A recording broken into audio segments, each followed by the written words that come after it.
It's your boy Eric Brown, aka E Solid Wine. I just did a fire interview with real life street stars, man. Bunch of solid brothers, inspirational, powerful brothers, man. I appreciate the invite, man. Y'all follow me on eSolid365 on Instagram, man. And make sure y'all tune into this episode right here. And it's gonna be many more, baby. Dropping jewels and games. It's all about elevation, man. Free my people, man. Salute. Real life. If that shit ain't real life, it ain't real life. Just ain't real life street stars. You know what time it is. Real life street stars. I start clapping right now. Got Eric Brown in the building, aka E Solid. What's going on, brother? Alive and free, brother. Alive and free. Alive Ain't nothing and else to free. be. Man, you know, before we get all the way into it, man, how's your life been thus far? You know what I'm saying? Like, what's been going on with you? Bruh, to grow up in a place where the abnormal is normal and the normal is abnormal, and to come back into this particular society after being gone 9,125 days, it's a hell of a culture shock. I'm just so thankful for my sanity that I'm able to deal with it. You know what I'm saying? Deal with the bullshit, deal with the good shit, and I'm able to take the high road on everything I go through. Just being stuck in traffic, sometimes people call me, man, I'm stuck in traffic, And I'll be like, bro, I was stuck in a cell for 9,125 days praying to be stuck in traffic. So it's all about perspective, man. So regardless of what I go through, you know, I'm appreciative, I'm thankful. Man, 9,125 days. 25 years. Exactly. Angola.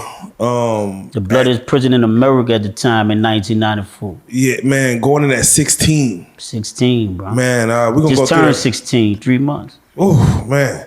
So I first met you, or first seen you at Murder Changed Me, the thing that Charleston White was putting together. Yeah. To where he brought the mother of Mo3, FBG Duck, Tooka? Tooka. Yeah, Tooka. And then, of course, he brought on you and some other ex-convicts who, you know, of course, were sent to prison for murder. Yeah.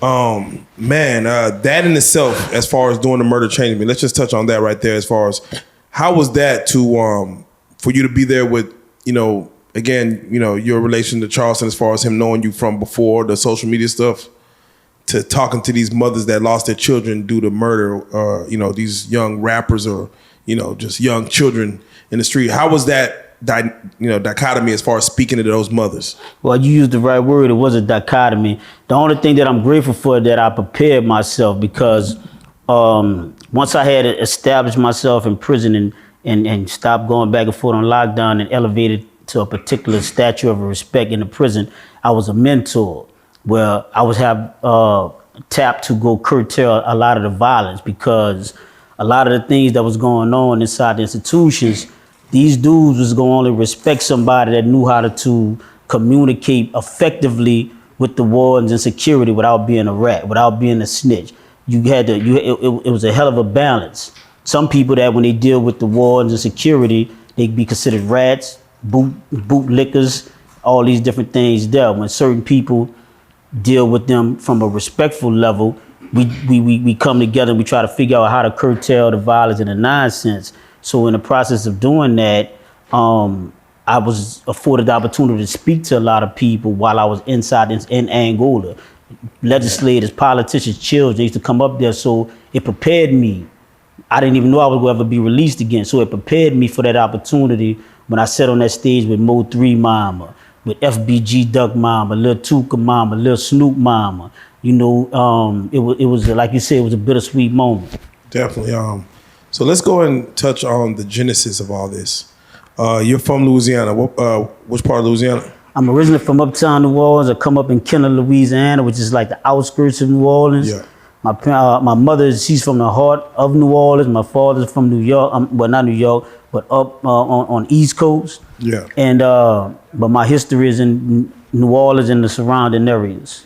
So I want to talk about just, you know, quickly as far as, you know, what even got you landing in Angola. You know what I'm saying? You're 16 years old, you're adolescents. They say most men don't become a grown man till they're 25, as far as their mental thinking. That's when the prefrontal cortex develops, yes. Exactly. So let's talk about as far as what your life was like coming into that eventful moment. And if you want to go into the details of the actual event that, of course, the murder that became the situation that got you sent up to Angola. Yeah.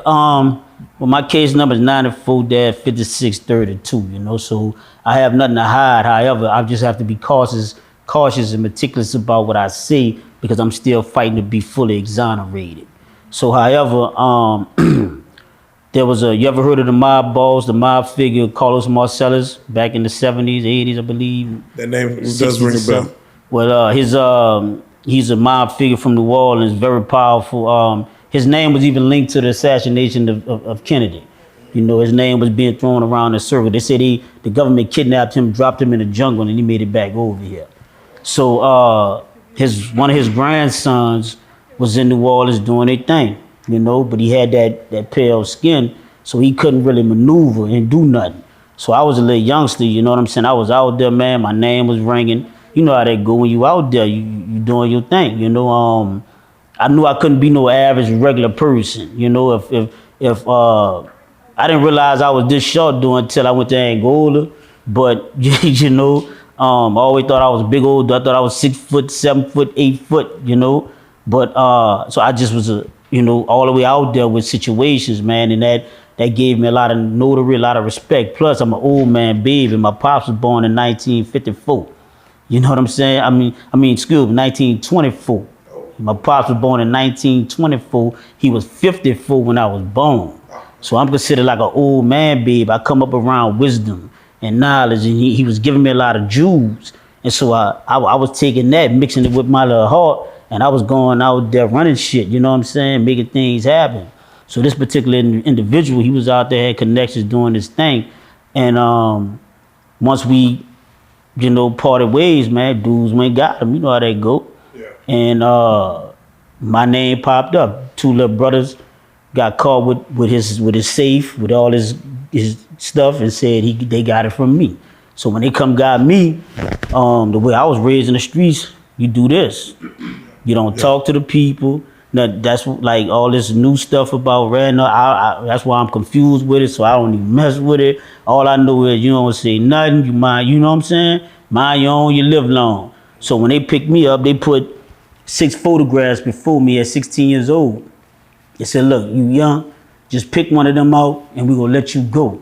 And I said, what? My integrity just wouldn't allow me to do that. That could have been your nephew. That could have been your little brother. That could have been your dad. That could have been you. You know what I'm saying? It could have been your partner, anybody. I chose not to do it. So by me maintaining, this is my defense for 25 years. Does any part of you regret that at the age of 16 to now? Nah, because I fucked up. I fucked up by choosing a way of life that was full of bullshit from the beginning. Amen. So I'm curious, those 6 photographs they put in front of you, you knew them all? Hell no, all over just niggas. Just pick a nigga. They just said, just pick a nigga. Just pick a nigga. They trying to just get one that had you. They didn't. All it was, they knew that this was a Caucasian drug dealer. And the thing about it, when you look at the correlation of George Floyd, right? We watched. I was in prison. We watched this dude get choked out. We watched this police put his knee on that man for 6-7 minutes, right? Snuff him out. I studied CPR. I already know if you don't get oxygen to your brain within 6 to 7 minutes, you're a vegetable. It's over with. So I know he know it because they trained him that in the police academy. So you put your knee on this dude's neck and choked him out right in front of the whole world. But as soon as you go to try, they magnify, talk about this man's background. He did this, he did that. What the hell they got to do with you choking this man out right here in front of live TV, in front of everybody? So in this situation, they didn't know, because I'm silent. Not one time did the media publicize that this was an adult drug dealer who had black kids selling his drugs for him. Not one time did that come out in the media, man. And this was what year? 1994. Oh man, right. But but in the newspaper, they said when I got convicted, they gave me the life sentence plus 30 years. They said I showed no remorse. That's how they painted me like that. Why would they say that you had no remorse? What was it about? Because George Bush, Clinton, Hillary Clinton, Joe Biden, all of them had labeled us. At that time, New Orleans had the murder rate capital of the world. We had the smallest population, but per capita, we was killing more people than anybody else in the world. Yeah. So they labeled us urban terrorists. They labeled us super predators. Yeah. And so they came up with this tough on crime shit. So they were just slamming us. When they were labeling y'all that and while you were free, do you feel like people in your circle or you yourself, were y'all living up to what they were labeling y'all as? But first of all, we wasn't watching the news, so we didn't even know they were there. I ain't find it out. I went to jail, seen the news on TV. Damn, they were calling it that. You know? So I didn't know that then. But at the time, I don't think we was considered super predators. I think we were just a bunch of misguided kids, man, that didn't have better opportunities. And so when you starve a people and put people in a project, that's what it's called, a project, man. That's an experiment. And when you experiment on people and withhold valuable assets and resources from them, and then you constantly poking them, what you think you go get? That's a natural. You could do that to any race and it's going to happen like that. So no, I don't think we were urban predators. I think we was the victims of our circumstances. Man, and we're going to jump around this conversation in different places, but you had mentioned George Floyd and the way the police officer, Chauvin, choked him out. Yeah. Coming up in Angola, did you see situations like that with like the COs or the guards treating inmates like that to where they basically using force that might take a man's life, that where y'all see like, hey, that's a little excessive? They did it to me. They murdered my brother. I had 2 brothers that died in that place, man. Wow. Not step brothers, not partner brothers. Same mama, same daddy, biological brothers, man. They shot my brother Tyrone Toddy Brown in his back because he refused to surrender. You don't kill nobody because they running and they just refuse to surrender. So my mama sued him for 19 years. So by the time I got there, I already had an X on my back. So they labeled me militant because it's like, I watch how dudes in the street, they quick to, if another person that look like them, if you step on another black man, shoot that man, he goes kill you, your partner, your mom, your dad, all behind stepping on your shoe. But yet when the people from the government come and kick him in the ass and put his hand behind, he throwing a gun down, he all this shit, then he going to jail. Call my mama. I can't respect that. I don't look at him as no gangster, because a real gangster go step regardless to who disrespecting him. That's facts. And you said your other brother. My other brother, I was in a dungeon. It's like every time my mama, she sued him for 19 years. The Attorney General of Louisiana asked my mama, where you get your strength from? Because nobody ever did it. They was just murder. They had an old saying, if you escape, if you're black, you don't come back. That was the saying. That's how raw Angola was at that time. I'm talking about Bobby Ivan. Them used to walk around and tell certain dudes, you know what? If you make me this, and you know, them dudes was cold-blooded in that hobby craft, man. They knew how to make clothes, shoes, snakeskin belts, all that fire shit, you know, barbecue pits, big wooden benches and shit for your house. You know, them dudes was very, very creative. And so it was like, hey, if you make this for me and don't charge me, if you was to ever run, I'll give you a free shot. I wouldn't kill you. I'll just bring you back. Like, they was really talking like you had wardens up there that had more murders under their belt than some of the murderers that was in Angola. Damn. All right, we go. Well, now listen, hold on. So wardens, from what you saw and what you feel, they would, I don't want to say the word assassinate, but they would let things go. As far as a guy, an inmate is here, then the inmate is gone. You want to know the truth?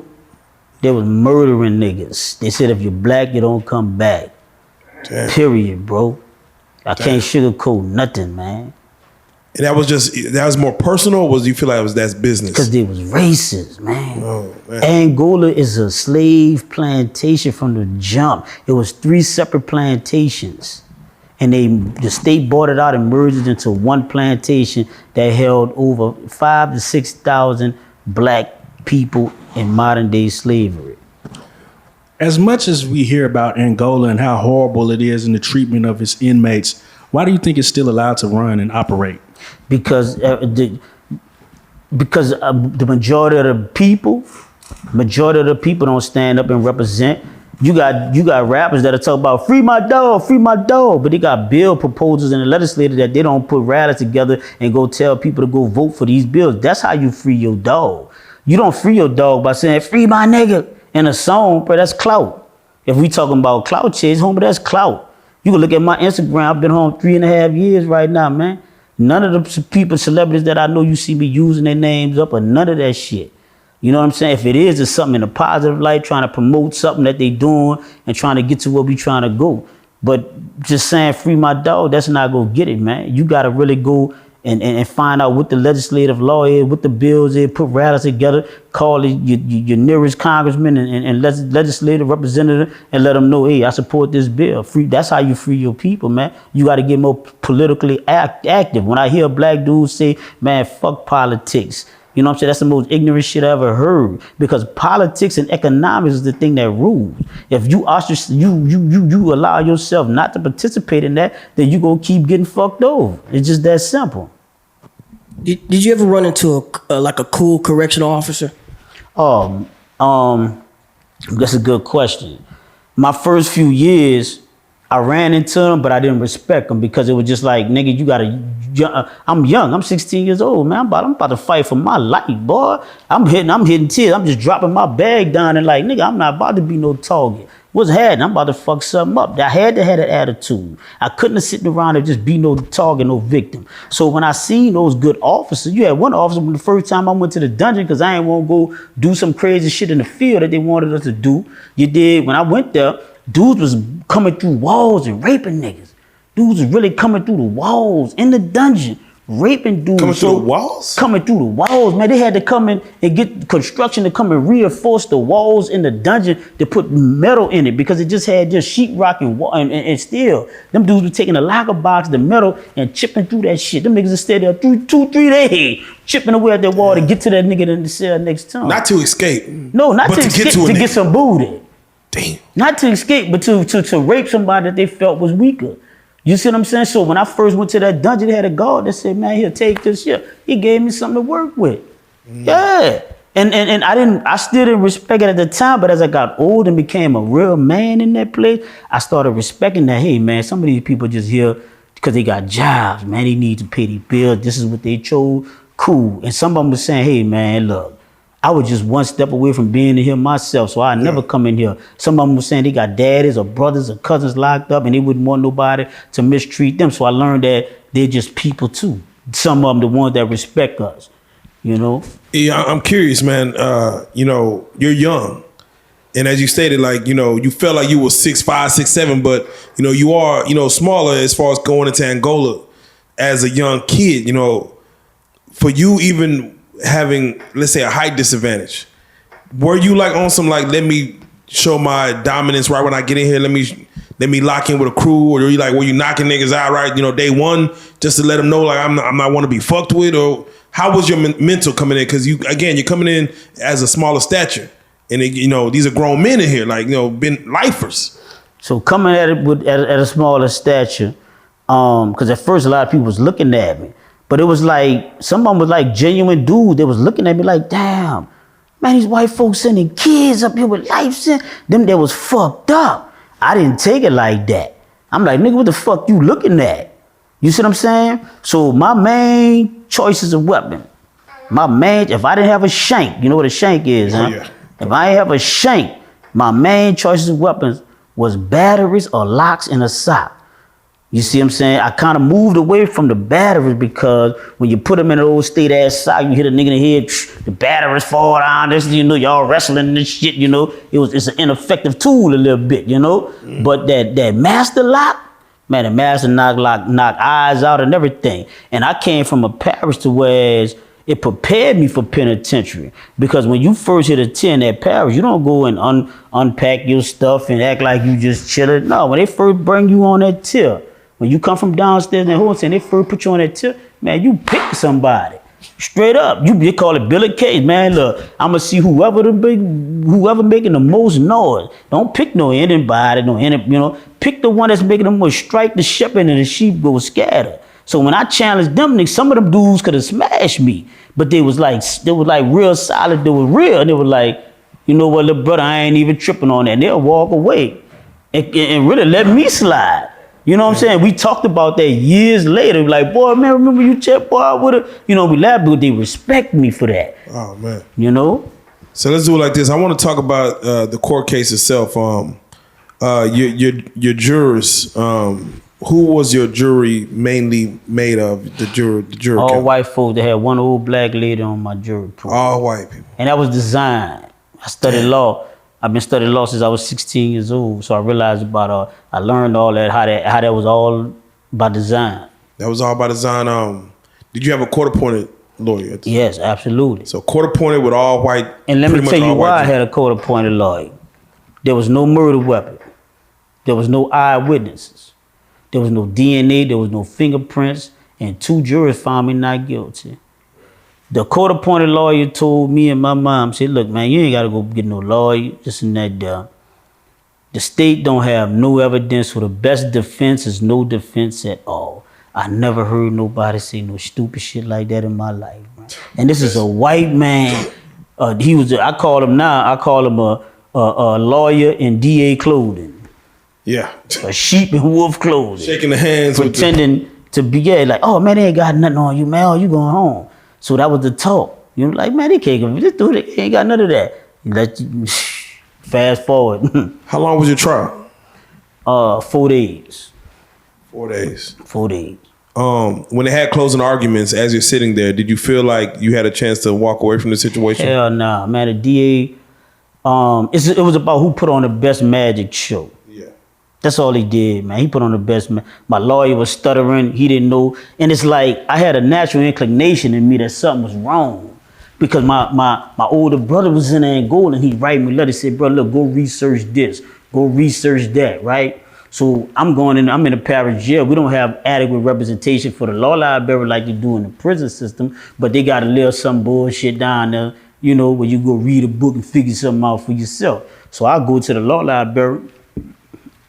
You know, it was a gift and a curse, you know what I'm saying? Bittersweet that I had a brother in that situation to be able to guide me though on what I needed to learn. So I started reading, learning. So while I'm sitting in court, I just wasn't, it was like they was talking Chinese. I wasn't articulate enough because I'm 16 years old. So I didn't know how to raise and say preponderance of the evidence, objection, yeah. I didn't know what to do. So I tried to tell him, he just telling me, be quiet.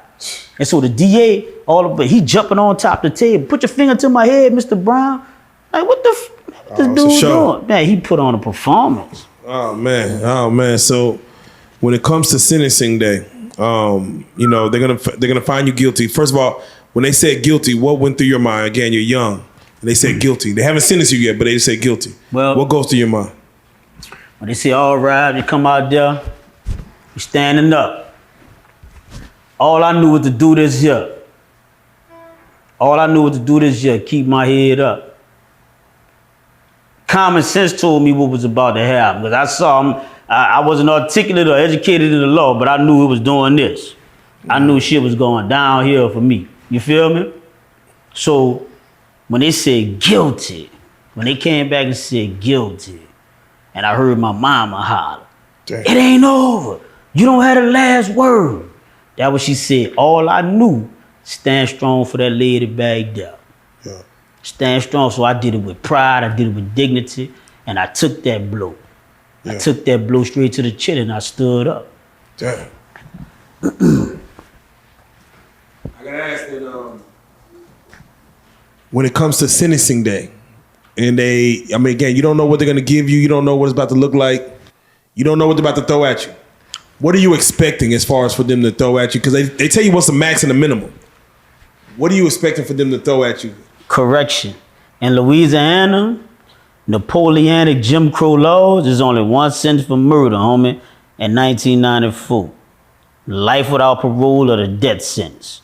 When I was 16, they originally charged me with first-degree murder and armed robbery, which automatically would have gave me the death penalty qualified me for the death penalty. Even at my age at that time, juveniles were still able to get the death penalty at that time. Damn. So once I got, but they didn't have the evidence for first-degree murder. So along through all the court proceedings, they amended it to second-degree murder. So when they amended it to second degree murder, the only sentence, it wasn't no mandatory minimum, the only sentence for second degree murder in the 90s when I went to prison was life without parole. Oh man, so So for I you, already knew what the sentence was gonna be. for you being that young, getting found guilty and having life without parole, what immediately goes to your head? Like, man, I'm gonna spend the rest of my days in here, or like I'm already thinking about the appeal process of like, this is wrong, I got wronged. Hopefully, I'm gonna get out. Like, what goes on through your head as far as the moment they tell you, hey, you're going away for life, we're gonna throw away the key. Well, you know, I didn't know it was gonna be 9,125 days before I came home, but all I knew is that I never accepted that. When that judge told me that at 16 years old, I knew better than to even accept that. And just because I stood there with my head high, let me show you how dirty they are, how wicked and evil they are. Just because I stood there with my head high, you know what they said in the newspaper about me? Yeah. You know what they said in the newspaper about me? Go They ahead. said I showed no signs of remorse. They said I was a heartless juvenile killer just because I didn't let them break. Like, I done seen some dudes go to court, go to that trial and get 10 years, 15 years and start crying, break down. I saw Young Thug on TV one day with his head down at that trial. Yeah, That's you- one thing I could never do, man. If you a step out there in these streets, you solid, you got to be solid in that courtroom because that's where the real gangsters at. That judge, that DA, that's the real motherfucking gangsters, bro. We playing gangster. We playing gangster. Them people there, they don't give a fuck for real, boy. That judge told me you go do life without parole, you go die, come back and do 30 more years. How you tell a 16-year-old child that when you got no murder weapon, no eyewitness, no DNA, no fingerprint, none of that on them? How you do that? Yeah, now you a scapegoat for real. So let's do it like this, man. We're gonna talk about again your time in Angola, man. You know, we was talking off camera and you was mentioning like, man, this is technically modern day slavery going on. Angola is one of the worst or one of the most notorious prisons in this American, criminal system as far as being able to house some of the most notorious people that's been around.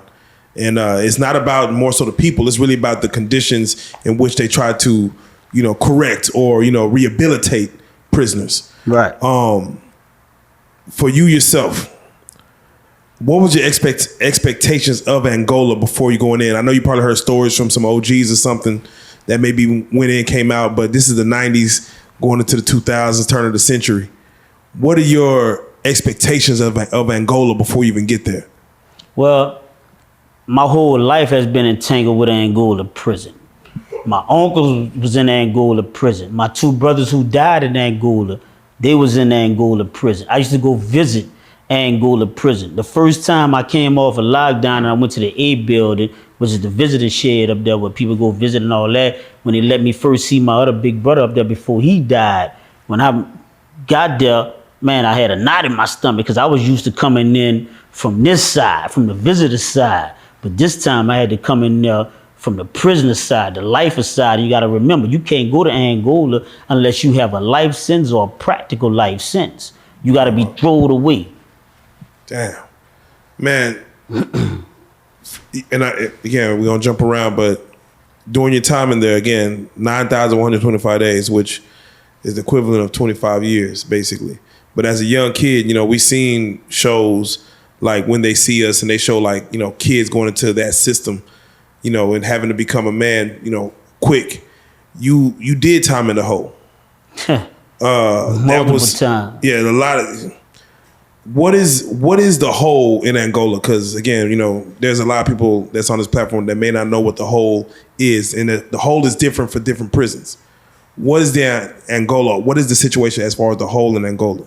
It's levels of the hole in Angola. And let me show you something, how crazy it is. You got population, right? That's when you're in a dormitory. It's like just a big old slave ship. You got like maybe 100 or 200 people in there. You got a shower, got probably about 4-6 shower heads. So all y'all just gotta figure it out how y'all go shower. A few little toilets and stuff. Y'all gotta sit side by side and shit. Men know how to skip a toilet. You know what I'm saying? You call it skip a shitter because you don't want to be right next to no motherfucking grown man. Right? So you'll skip a toilet. You know what I'm saying? If it's not available, you just wait. You know what I'm saying?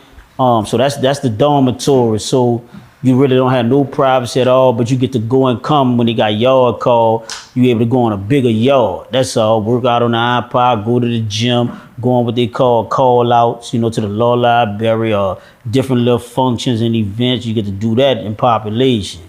So that's where a lot of dudes be trying to get to. The next level is what they call a working cell block. Well, now you in the cells. You got to sell it. It's 2 of y'all in these cells, like 13 to 16 tiers. They'll give you a little TV in front of the cell. So you got to just hope you get a cell where you can see the TV, though. You know what I'm saying? You got to look through the ball. Nigga going cross-eyed and shit, trying to look through the balls of the TV.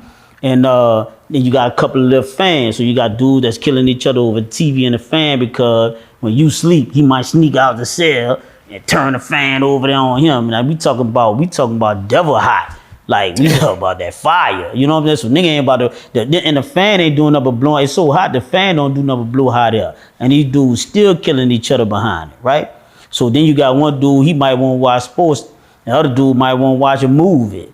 So now they about to go at it and kill each other over the TV. They call it the one-eyed monster.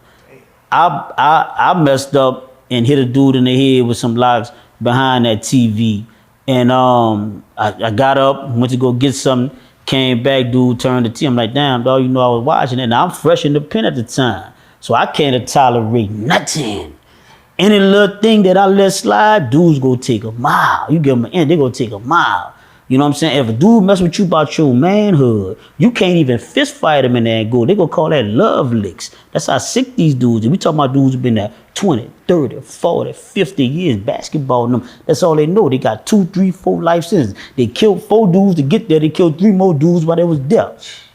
So this is the type of mindset they know they ain't never going on. They done gave up. So when I hit that dude in his head, man, they put me in a dungeon. A couple of weeks later, I'm reading the newspaper. I wasn't supposed to have my partner snuck, you know, just keep my mind preoccupied. So I'm reading the newspaper. I see people in the public saying, hey, Warden Burl Kane, y'all letting them have color TV and cable TV. We don't even have that out here in society. You need to take them TV. The warden said, if y'all take these TVs, y'all can take this job. He said, I use that TV to control them with. And I'm sitting in the dungeon for hitting another black man in the head with some locks, man, behind that shit. Damn, that's real. That's real. What was your longest time that you spent in the hole? The longest time I spent in the hole was 7 years. Straight. How did you keep your mind together? Well, a lot of dudes went in there and they counted the balls and the bricks. Do shit. These dudes know how to they know how to shit in the bottle. The bottle was considered like a chopper because they could squirt. Yeah, they go run past your cell. Or they put it in a milk carton and put a string around it and they could sit in cell 2 and shit you down in cell 4. They know how to take the string and do that, you know? So this is how I create. I'm like, bro, if you stupid ass would use y'all mind for something more constructive and y'all could build a rocket ship, man.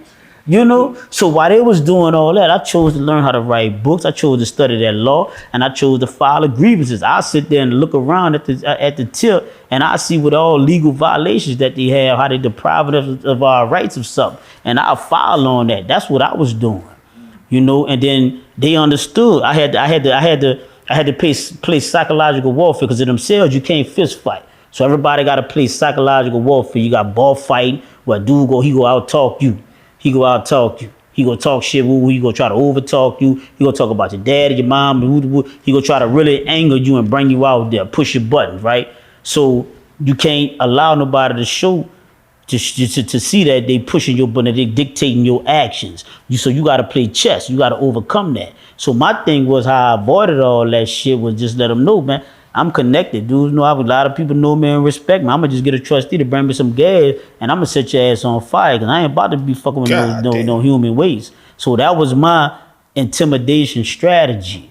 Like, nigga, you throw some shit, human waste in my cell on me, nigga, I'm gonna burn your ass alive in that cell. Oh, man. You see, so that was the mentality that I had to have at that time. I'm curious, just if you could put a number to it, how many deaths did you see or hear about while you was there? I can't put a number to it, including my 2 brothers. You know what I'm saying? A host of comrades, man. I seen them get murdered by inmates. Seen them get murdered by guards. I seen one dude, man, Hooks. They had one of the Rastafarian dudes with the dreads. He was hiding weed in his hair, in his dreadlocks, and they caught it. They busted, so they came out with a rule saying all the dudes got to cut their hair to a certain length. So some of them dudes was like, man, I'm holding on to my principle, my strength in my hair. I ain't cutting my hair. So I'm like, man, they done made it a policy. They done already passed the law. I said, bro, so if you refuse to cut your hair, they coming to get you. So, you know what I'm saying? You got to go. And they got this shield. They got a shield with 50,000 votes in it. They got a dude named Bling Bling. We call him, he's so black. This nigga like 500 pounds. You heard me? 6'6", 6'7", 500 pounds. He's so dark, he purple. And then he got golds in his mouth. He hate prisoners because his old lady worked there and an inmate was fucking him. And it embarrassed him. You see what I'm saying? It embarrassed him. So he was messed up. He hated us. You know, so the white folks used to go get him and they had what you call a cell entry team. So if you in the cell already and you don't want to comply, you don't want to come to the bar to get shackled, you don't want to get your hair cut, whatever, they go send a cell entry team in. They gonna come and they gonna say, come to the bar to be restrained. You gonna say no and all that. So the real convicts, they really knew how to fight back with nothing. They gonna put that powder on the floor. So that powder, they go, They get to slide. They go, yeah, you know what I'm saying? So they'll put that powder on the floor, or they knew how to tie their cell. You know what I'm saying? That was the dude that been there 30, 40 years. That's all they did was play what we call cell games. You know what I'm saying? So when they come in, they had one dude named Hooks, bro. He didn't want to cut his hair. And the dude, we called him Hook because he had a deformed arm. He had one of them kind of arms. Yeah. Man, they hit Hooks with that 50,000 volt shield, man. Hooks' bush went that way, his slipper went that way, his little arm went this way. Like, they were just brutalizing dudes. They didn't give a fuck about your deformity, your size, or nothing, man. Damn, was that the worst? He didn't make it? Yeah, he made it. He made it? Fortunately, he survived that shit. What was the worst death you seen or either heard about that happened to a person? Man, it was how many, bro? You had some white dudes, they got together with a few dudes and kicked off an escape. They killed the captain. They hit the captain in the head with a hammer. And so the warden was like, y'all ain't getting away with that. So the warden, he sent his other assistant warden, went shot the dude in the back of the head. They had him already on the ground surrendering, shot him in the back of the head, cremated the body. In the history of Angola as a prison, the 100 X amount of years Angola been a prison, nobody ever been cremated. But they did it to avoid the investigation from the Fed that would have saw y'all murdered this man was on the ground with his hands spread out when you shot him in the back of the head, and they cremated him to destroy the evidence. Damn. Was there ever any riots that you've seen or been a part of while you was there? Well, I went from a transition. When I first got there, I was just a thug, street nigga, you know, that typical shit. Then when I started reading, because they would put me on lockdown, so I started reading. That's what kept me sane, bro. Reading, man. A lot of people say that shit is corny, educational. Man, that shit, bro, that's what kept me sane, man. That's why I'm able to function out here the way I'm able to function. So reading and stuff like that. So, this one dude, Comanche, he did 44 years. For a rape he didn't commit. The doctor said he couldn't complete his examination because the little girl hymen was still intact. And he did 44 years. So he was like one of the first solid dudes that I met up there that it's like we was in that place, but not of that place. What are some of the books that you read that were that really expanded your mind? Dr. Francis Cress Welsing, The ISIS People, The Bride Files, The 40 Laws of Power, The Wretched of the Earth. You know, like that deep shit. You know what I'm saying? That really summed up. It really showed me what I was going through. It's like I was back in the 1700s. I was able to really live that shit. What was the longest book? How many pages was it? Man, I think the Wretched of the Earth, man, I think it was like 1,000 and some pages, you know? Yeah. What was one principle you pulled out of that book that, like, if you was going to recommend that book to somebody, what was something that you learned from it? Most of the things, It's based on knowing who you are. When you know who you are, you did. When we evolve and we realize that we ain't the street dude that they made us out, that we thought we was. That shit was just a trick. It was a facade. It was bullshit that we glorified and looked up to, because whoever is like, you got 26 letters in the alphabet, right? But whoever create the alphabets, they created all 26 letters. So they tell you, you got your own free will, just pick one. So whichever one you pick, you picking what they designed for you. You ran into some celebrities while you were locked up, like C Murda and Boosie, right? How was Boosie when you ran into him? I seen Boosie probably twice. And that was basically just because me and C Murda was like, for like 15, 20 years, you know what I'm saying, the whole time. Like we was really rocking because we already knew a lot of the same people before we met. Same thing with Boosie. I didn't really gel with, but I didn't really, because he wasn't down there with us. Like he wasn't, see, Murda had already done came out. But everybody go through that. Like when you a celebrity or you got a high profile case, you're not coming, I don't care what you say, you're not coming to that population with us. You got dudes who done killed 4, 5 dudes in prison. They don't give a fuck about your rap name and all that bull. That's rap shit, nigga. These niggas do this shit in real life. You know what I'm saying? These niggas walk up to you with 2 knives, they'll throw a knife at your boot and say, nigga, shit on my chain, nigga, blood on my knife and shit on my dick. That's how them boys was coming, so they ain't wanna give a fuck about no rap name. Damn. So how, for Boosie, and I know you heard the story as far as what Boosie said, that he was, you know, I believe he said I started off, they want to put him in PC. He chose to go to, general population. You say by nature, because you're a celebrity, they have to put you in PC. Well, that was Burl Kane's policy. Even the Black Rhino fought Mike Tyson. He had to go on lockdown before. He couldn't just come straight down the walk by them dudes, man.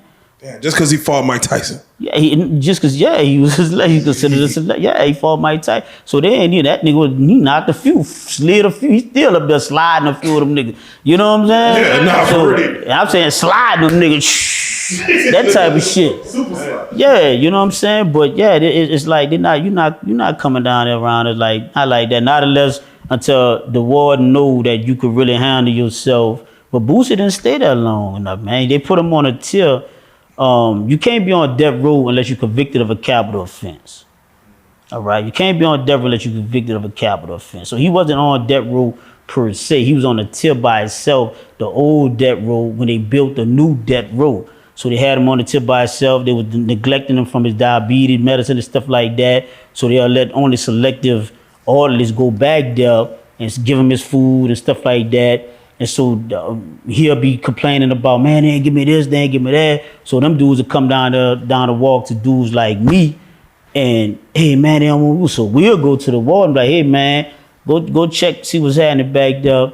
You know what I'm saying, with Torrance, bro. You know, all the partners that I fuck with that really know Boots and mess with him they call him Boo. You know what I'm saying? Be like, man, go check on Boo, man, and make sure he get what he need.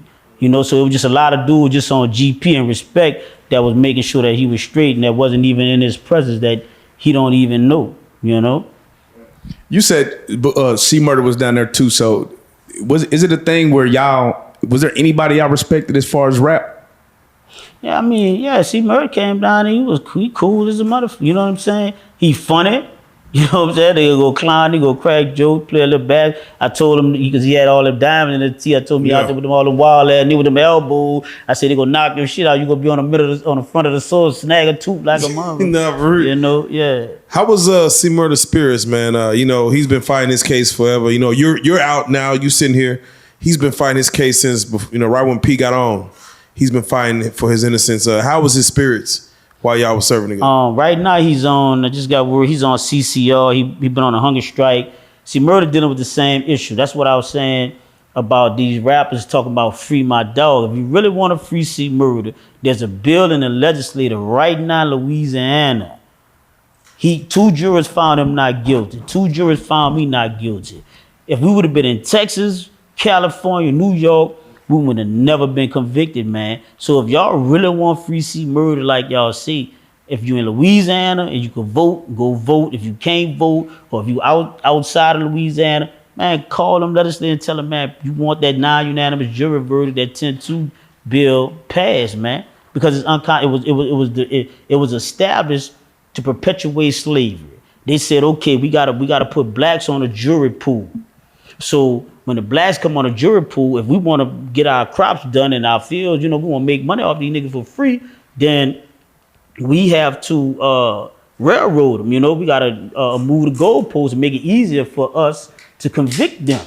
And that's what they did. So they was like, okay, you're not going to have no more than 1 or 2 black jurors on the pool. So when he say not guilty, his vote is not going to matter. They stripped him of their power, they vote. So when he say not guilty, because he see the bullshit, but the other 10 white jurors say guilty, you guilty, you going there and go. And that's what happened to me. That's what happened to C Murda. That's what happened to 1,500 other people right now in Louisiana. You said that, you lost your dad in prison, right? Well, he wasn't in prison, but he died while I was in prison. Yeah. How does it feel to lose a parent? Oh man, they didn't even let me go to the funeral, man.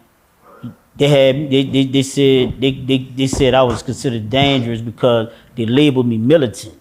And they only labeled me militant because you had so many dudes that respected me. So if your little brother or your little nephew come up there and he on the yard where I'm at, wherever I'm at, they would say, oh, you back there with E. Hey, go see E. Because they know when you send your family member to me, and especially if I respect you, I'm going to give you the game how it go. Look, don't do this, don't do that, do that, do that. Now, if you choose to do this or do that, let me know ahead of time. Don't have me out there bad. I'm really trying to get the fuck out of here. Yeah. But if you right, I got your back, and I'm going to show you how to handle this shit, bro, on the strength that I respect your uncle or your dad or your brother, whoever sent you at me. But so many of these them dudes was coming off the street, bro. Some of them dudes was like, that's what they wanted. You know what I'm saying? So I had to step away from that. Now, facts. Now, we spoke on Charleston White. Again, I was able to meet you through Charleston White. The Mothers Changed Me, and you had a relationship with him prior to his, social media fame. What are y'all ideas differentiate, and where do they line like the same? The main thing where our ideas differentiate is I can't and I will not advocate or promote the rat shit. I can't do it. But I understand why Charleston do it. I understand why he developed that. And the reason why is because he was in the community for 10 years. When we needed these rappers or these so-called all these people with influence, when I'm in prison putting together these rallies and we sending it out to everybody, and just white people, 5 or 10 white people showing up to the Capitol saying, free us and pushing to sign these bills and stuff that we putting together, ain't no major people was behind us, man. But they were saying this shit, free my dog in these songs. And I'm like, damn, why y'all not supporting this? But Charleston White, way in Texas, I'm way in Louisiana, he was supporting that. So I wouldn't be solid. I wouldn't be who I say I am if I just said, oh, well, since he's saying all this crazy shit to these dudes on the internet, I'm not going, I fuck what he did for me, when I know that the reason why I'm here today is because people like him went to the Capitol and supported my release, and he didn't even know me. Now, the terms ratting and snitching, it seems like the goalposts keep being moved on them, because it's like, at first it means one thing, and now it's like any type of police cooperation, you could be labeled a rat or a snitch. What would you say is the real definitive term for ratting or snitching?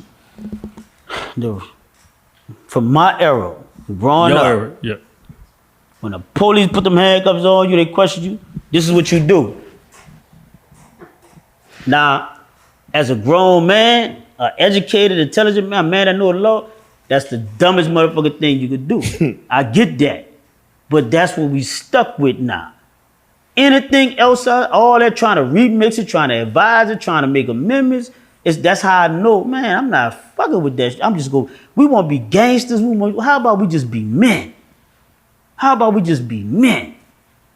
How about we do that, just stand on principles and morals and just be fucking men, bro? That's what I advocate now.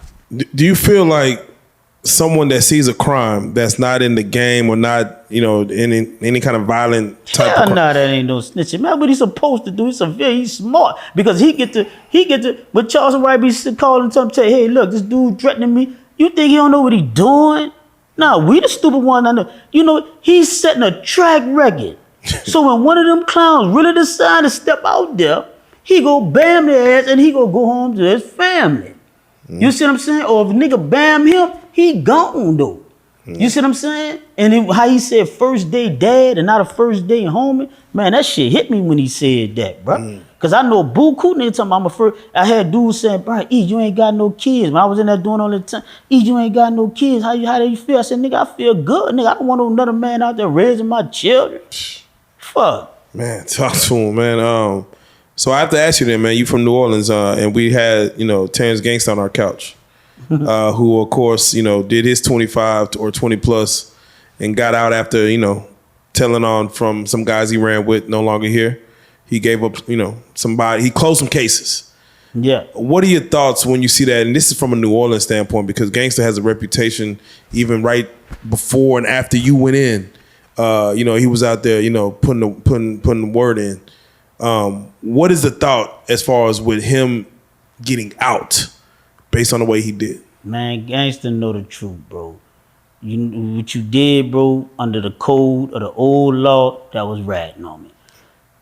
I got so many calls about, man, Tooka. I'm like, bro, I'm not about to tell, man. First of all, it is already done. Number one, that man know what the fuck he doing. He did what he did. You know what I'm saying? That's already done. And so that's why I advocate, like, we can't be putting that, because I did it. 9,125 days, 16 years old, life without parole. That could have just picked yourself, your nephew, your brother, and I didn't do it, man. Because that's how I was raised. That's the bullshit that was embedded in me. You see what I'm saying? Now, from an intelligence standpoint, oh, he's smarter than a motherfucker. That was that was a chess move. He got his freedom now, man. Yeah. He home now. You know what I'm saying? So it's two sides to that shit, bro. But it's just fucked up when you choose that life, bro. Then now you realize that, man, that shit, hey, bro, I'ma die in this shit if I don't go, you know, and then you do it, then you could. But Gangsta handled it the right way, bro. He digested it, bro. He know.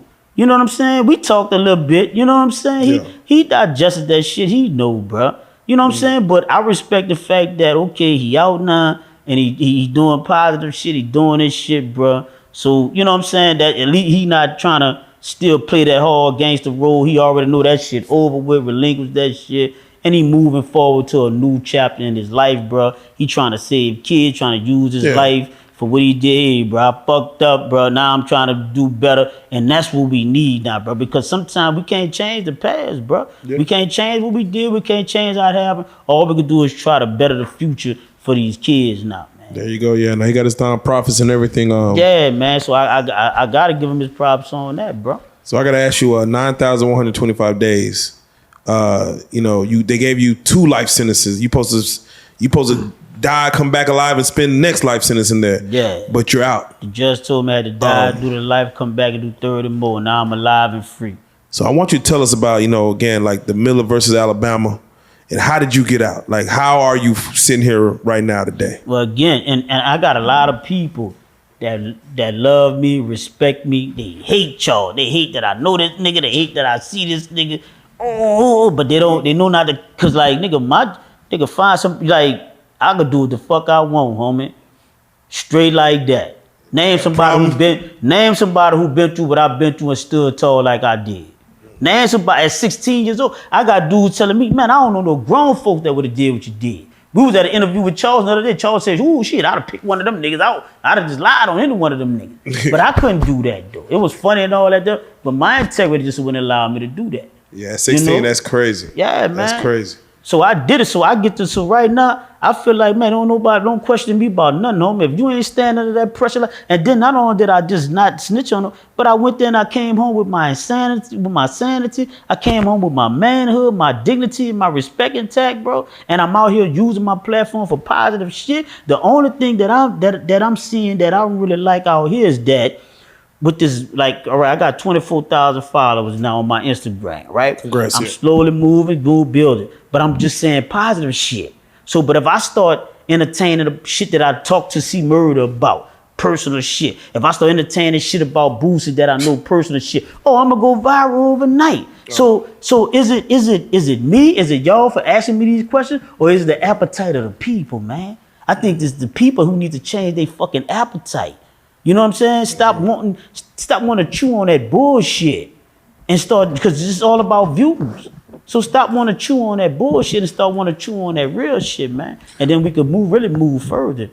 Why do you think we as a people are so fixated on, you know, things that cause us pain or trauma or things of that nature? Oh, that's simple. The Willie Lynch Creed, that shit real.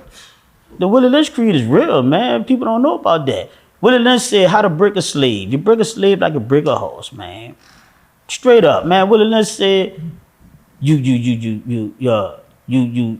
pit the light skin against the dark skin, the tall against the short, the fat against the skinny, the curly hair against the nappy hair.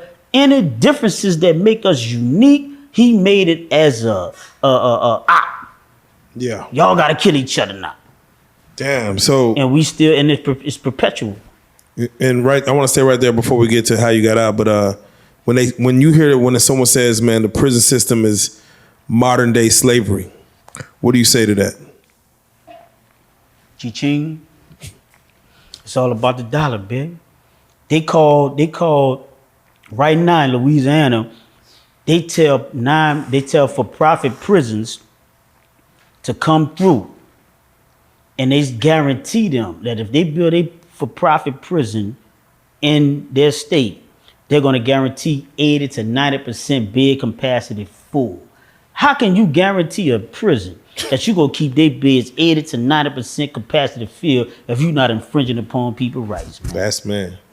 For real. Brand new prison. Ain't not one soul in there. We're gonna make sure this is max capacity within 6 months.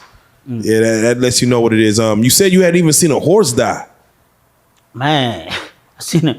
That bitch fell out. I don't know if he died. From overwork, from just being overworked? It was so hot in that field. Think about it. We in Angola is 18,000 acres, bro. Damn. 18,000 acres of farmland that they need slaves, bro. We was baling hay, picking up hay, throwing it on the truck.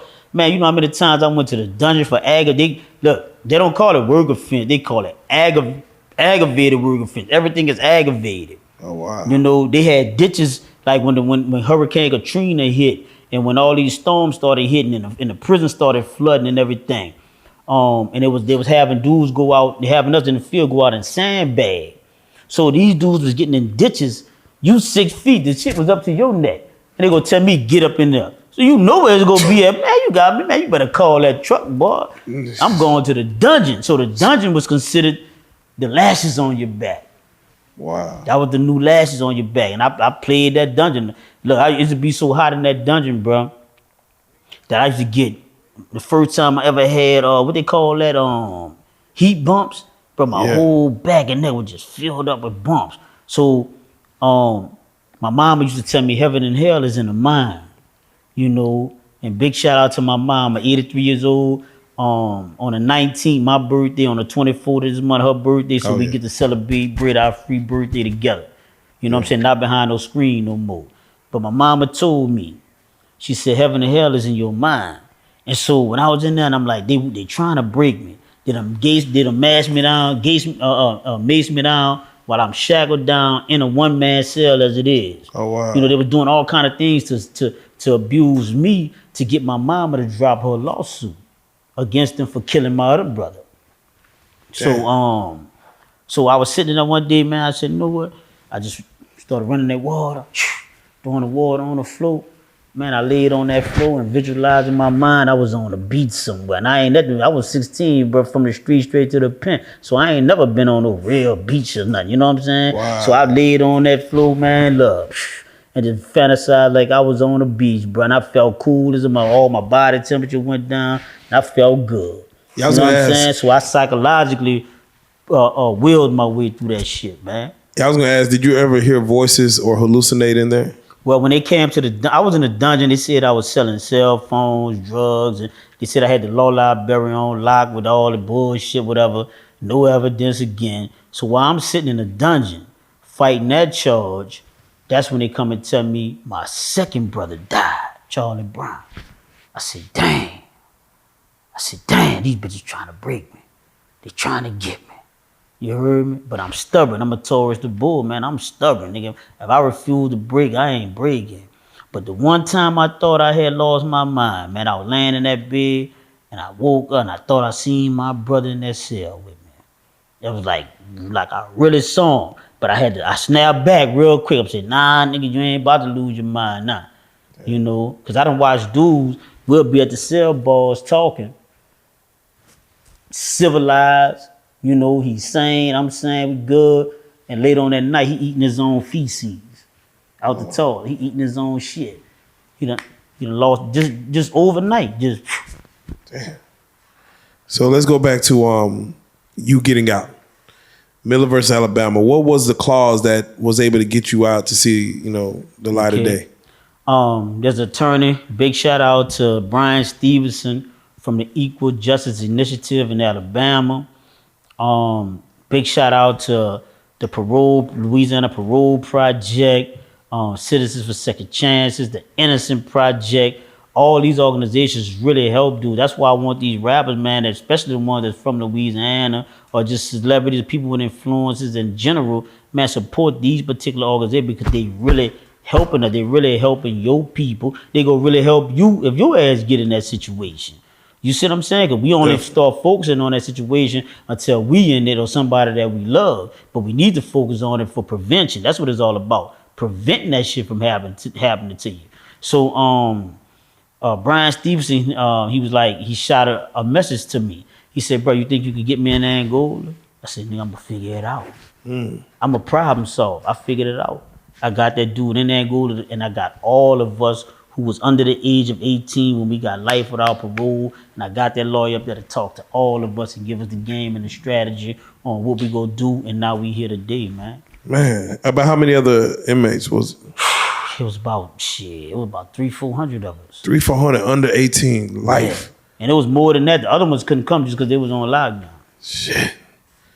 What's a blessing, man, you know, for even you being able to figure out the system and say, let me keep persevering. I'm curious, did you have any appeals? How many did you go through?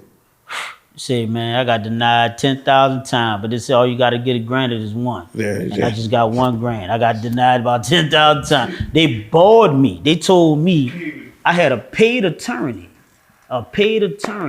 He missed my initial. You got 2 years. You got 3 years now. You got 2 years to file post-conviction after your appeal. Your appeal is mandatory, right? So they go appoint your lawyer. You go. So once they deny your appeal, your post-conviction, and then when you got to go to the federal court, that's on your own. You got to learn that. You got to figure it out on your own or pay if you ain't got no money to pay an attorney. So I paid an attorney to file my post-conviction, man, money that I hustled up in a pen. That dude missed my deadline and got me bored. The court said you can't raise no more claims again. That's why I know when man put a period, God put a comma, because I'm sitting right here on your sofa today, man. Never give up, man. Never lay down. Never surrender. How much did you get paid when you walked out? What was your check? What the who? Your check. Huh? What that is? Man, the people, man, look how they played me when I left. Now, keep in mind, I went decades and I went one time, I went years without no visit. You know what I'm saying? Birthdays, no birthday call, like, you know what I'm saying? When I started educating myself and got my GED, I ain't had nobody there, you know what I'm saying? It's none of that, bro. I had to pat myself on the back, I had to motivate myself. A lot of people be saying on Instagram, they look at me for motivation. I ain't had nobody to look to for motivate. I had to motivate myself. You feel me? And so in the process of doing that, man, I just knew that I had to take care of myself. I knew that I had to be who I say I am. I knew that I had to, ain't nobody gonna come wake me, hit my bed and say, hey, bro, it's time to go to the law library. I had to do that myself, man. You know, so far as coming home, by the time I did come home, man, it was a caravan of people. A whole bunch of people who heard my story, family members, everything. Outside of supporters, man, they came. I think they came like 10, 11 cars deep. So I'm sitting in the holding tank, you know, where I got my shit packed. I developed what they call that anxiety, panic attack, because having two brothers to die in that place, when I actually gave that life back and the judge took it back and said parole eligibility, something that we fought for. I had to fight for parole eligibility. I didn't go there with that. When all them other dudes got their rap sheets every year and said their release date was such and such, my release date said none. I got none. So that's how I had to wake up every morning with them people saying I'm gonna die in prison, right? So upon that release date, all them people came. So when the warden seen all them people in the parking lot, they had the cameras ready, you know, they ran all of them. They were like, hey, nah, y'all gotta go. So they made all them leave the premises, and they only made my attorney. They let him just come get me and just hurry up, sneak me in the car with him, and I had to go. So we went to the McDonald's right down the street, because I didn't want to get no more liners. I'm like, man, I'm tired of you niggas pushing my liner back and all that fucking my hair. But some of them dudes with that red, not no clippers with razors and comb, boy, they was fire. Them dudes was talented. So I'm like, nah, I'm gonna let my little nephew cut it. So when we left, we went to the little McDonald's right down the street, bro. I got it all on my Instagram page, Eastside of 365. My nephew gave me a liner right there in the McDonald's. But as soon as he finished, the manager said, oh, baby, you gonna give me 5, you heard me? You can't be cutting hair in no McDonald's. But that was crazy, you know. What was the first thing you ate when you got out? McDonald's.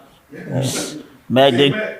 Huh? Big Mac. Man, I don't know what, it was all kind of Macs, you heard? I was all kind of shit, you know. Yeah, right there at that McDonald's, because it was just right down the street from the prison, you know. You talked about someone that snapped, right, and he started eating his own feces. Did he ever snap back? Yeah. And that's the resilience of the mind. That's the resilience of a lot of those brothers that's inside these institutions right now, bro. They could go to the lowest of the low and they could bounce back. That's resilience, you know. You never had or found religion while in there, or anybody ever try to get you to go strong on your religion? All right, well, one of my brothers was on I don't give a fuck mode, that type of mode there. My other brother was on I don't give a fuck mode that it evolved into a Muslim. So I had all the Muslims. So after the other brother died, my brother that was a Muslim, he was still alive. So I had a lot of the Muslims coming to me, man, we should attribute this and that. But I saw a lot of weak shit, man. It was all the dudes who was, we call it dick dodging. A lot of them dudes that was dick dodging, they were trying to run with the Muslim and pretend to be a Muslim so them dudes wouldn't rape them. You know what I'm saying? So I'm like, nigga, I'm new up, nigga. I ain't about, nigga, man, fuck all that. I'm standing over here on my own. So my big brother was on the other yard, on the east yard. That's like where all the older convicts was, who done proved themselves and they done settled down. So he was like, hey, bro, look, I'm gonna try to pay a couple of cartons of cigarettes to get you moved over here on this yard. I said, nah, man, you ain't about to do that. He said, but you don't want to come by your big brother? I said, nah, it ain't that, bro. I said, bro, these dudes gonna respect me because of me, not because of you. So tell us about your book. I got 2 books coming out. One is already completed, called Crime is for Dummies for At-Risk Youth. It's basically just giving them common sense lessons, and I got a few illustrations in there on how some of the youth go out there and commit these crimes for $200, let's say. And then when they get caught up, they calling their mama for $10,000 for a lawyer, 15 for bail or whatever, vice versa. You know what I'm saying? And I'm like, damn, that's $25,000, $30,000 right there, homie. You could have took that and went invested in a business or stock or something. You could have, you know what I'm saying? These are the things you could have did. So that's the book for the at-risk youth. We got a little curriculum in it. We're working on getting it in schools once it's officially out soon. And then my memoirs, 9,125 days raised in Angola. So that's gonna be the one that'll give you all the grit and all that pressure. You know what I'm saying? And how I made it out there with my integrity and my sanity. When is that book dropping? I mean, what's the plans on that one as far as the drop? Okay, I'm working on a contract right now as we speak with a publisher, a former journalist from the Washington Post. it's just that's all I've been running into. Like the documentary supposed to be coming out, the movie, the books, man. It's just I'm running into people who coming at me like as if they care for me, they love me, they respect my story, they salute me. But when it come down to the business, it's like I'm be like, hold up, bro, you gotta realize, bro, I've been studying law since I was 16 years old, homie. Just because it was criminal law don't mean I ain't deal with entertainment law, and it don't mean I don't have no common sense, man. And it's like when people come at me, it's like, hey, bro, if you just want it to be business, bro, cool, man. Nigga, the dude next to me, the rape 10 niggas, the dude that's over here and killed 4 niggas. Like, I could deal with sharks, bears, gorilla, I don't care. Respect me, I'm respect you, homie. Cool. But don't come at me like as if you love me, you got respect for me, it's family, it's brotherhood. That's what I be looking. I be looking for somebody, hey, bro, you know my story worth money, you know I got this going. If you gonna come at me, just come at me correct. Hey, bro, look. It's business, bro. We can make some. All right, we'll present your offer. But don't come like most of them coming like, hey, man, it's love, it's respect. I really just want to help you, man. And then we'll go to the business and all that. And I'm like, cool, because that's what I'm really looking for. I don't really want to be doing business with nobody that don't really have my best interest at heart. But I can and I will do it. And I'll respect them more if they tell me that that's what it is. But once you tell me that's what it is, then we going down the line and I'm seeing this all over here, bro. It's like, hold up, man. I gotta, you know, and I ain't, you know, and I know you gotta play chess and not checkers, but the way I come up, bro, I just speak from my heart and I just let people know how I feel, man. If you could go back and tell young E Solid, 16 years old, a message, what would that be? Don't be no street nigga. That's the dumbest decision I ever made in my life, man. And I see these dudes, man, that's saying they street dudes. How could you be street then? You got 10 dudes and 9 of them ratting. You know what I'm saying? Them dudes think that then they come home then because they got money, you just forget about what they done. And then you got the other side who's like, okay, well, he ain't ratting, but what about these little kids they killed? What about these mamas, these innocent mamas whose sons have been robbed out of their life? Like that shit just all around the board bullshit, bro. And but it's a diabolical plan. This shit was about design. Cause like I said earlier, it's a project, it's an experiment. You know? It's a project and we fell for the overdose. We fell for that bullshit, bro. Stop falling for that bullshit, man. Hey, man. You got any shout out? One more thing. Cause they don't tell the prisoners, and the gangsters that come home, they don't tell the kids about what you got to do just to go see your 80-year-old mom or your 70-year-old mom at visit. You got to cough and squat. You got to get butt naked and cough and squat just to go see your family member. That's a sign of degradation. You know, that's what they used to do in slavery, strip you butt naked. That's a sign of degradation. Why the rappers don't brag about that? Man, jail, prison, that shit ain't nothing. That shit is embarrassing, bro. It's dehumanizing and it's degrading, man. You got any shout outs? Man, I got a lot of shout outs. Y'all ready for the list? Nah. Let's go. But I want to give a shout out to my manager, Danielle, who was here. I want to give a shout out to my publishers, Edward Sargent. I want to give a shout out to Charleston White for connecting this and putting this together. You know, dudes say all this and that about him, but dudes that see me with my fishing reel in the water, they know I ain't from out here. I got kicked out. They told me in order to come home, I had to leave the state. I said, fuck it, I'll go to Alaska. Just let me out that motherfucker. You feel me? So when I come out here, I ain't know nobody. I didn't know nothing, man. So Charleston White be like, just point me in directions. So he said, bro, I got my reel right here trying to reel in some fish, knowing I don't know where I'm at. Dudes pulling up on, man, I respect you, bro. I respect the story, bro. Woo, woo, woo. But you ain't even telling me the fish ain't bite. But here come Charles, that crazy nigga that everybody hate. The nigga you look, hey, man, say, the fish ain't biting right there. They over here, bro. Yeah. And I'm like, damn, but why these dudes ain't? I'm like, all right, cool, you know? Yeah, and you said they didn't let you go back to Louisiana. You couldn't go back. Yeah, they just kicked me out. I go back and visit and stuff from time to time. Went back, did a few events and stuff like that. You know? No residency.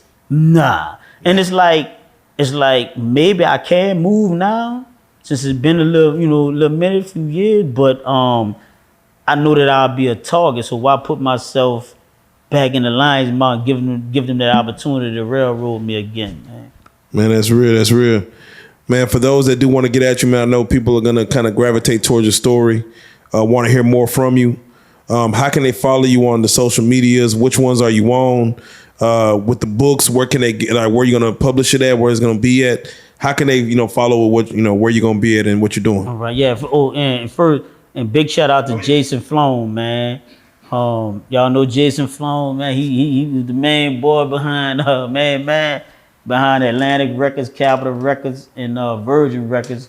And he signed a lot of major stars that we listened to. He was the one that afforded me the opportunity and took me to the Innocence Project conference, man. That's real. And in Phoenix, and that was the first time I seen a mountain and a cactus. I ain't never seen that shit in real life, bro. It'd be amazing in real life. So big shout out to the Innocence Project, but people could go to eSolid, ESOLID 365. Not Solid 364, Solid 365. eSolid 365 on Instagram, Eric eSolid Brown on Facebook, and eSolid on TikTok, man. And I got my YouTube page coming up now. That's Solid TV. Man, that's real. So I had a book and a documentary, everything coming. Y'all can follow me, and I'll let y'all know when everything about to drop. There you go, man. Big shout out to y'all for having me. No, love, man. For you to come through and tell us a story, man, and give us your aspect of it. This is gonna be one of many. We definitely gonna make sure you come back through, man. But 9,125 days, man. The Eric Brown story, man. He's solid, man. You stay solid, and we appreciate you because you're the last of a dying breed, and the young cats coming up need to hear this story just so they can kind of understand how to navigate this thing called life, man. But hey, we gotta say it, man. You are a real life street star, man. We salute that shit. Biggie. Let's go.